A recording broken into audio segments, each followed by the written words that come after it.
Now, going back to St. Irenaeus, so challenged by the emergence of Gnosticism, he had to ponder what was this unwritten rule, the canon of faith, he said, canon pistos, canon of faith, or the rule of faith. How did this rule function in the first century, in the second century? In the text that we will discuss later today, it is clear that for St. Irenaeus, this rule of faith existed from the outset in the Church. And earlier authors, like St. Justin Martyr, for instance, implicitly referred to this rule of faith by phrases such as according to the Scriptures.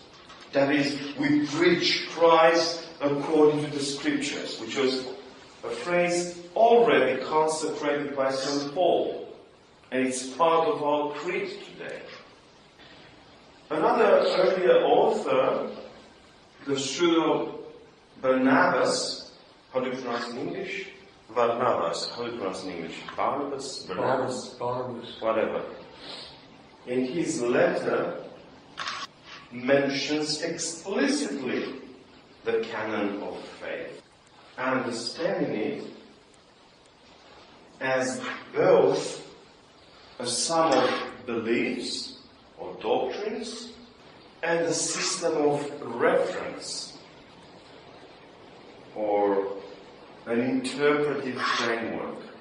In St. Irenaeus, the two dimensions or aspects of the rule of faith are clearly emphasized and also intelligently intertwined. More precisely, for him, believing in the Trinity, in Christ as God and man, and a spiritually regenerative life of the Church, was not just a matter of maintaining and preaching some doctrines. The doctrines also illustrated thinking patterns or criteria pertaining to what we call the ecclesial phronema mindset.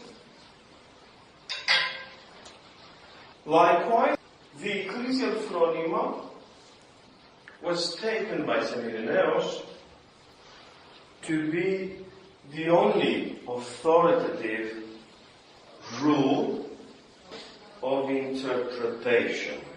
This system, the canon of faith, or the rule of faith, has many layers and refers to the entire life and faith of the Church.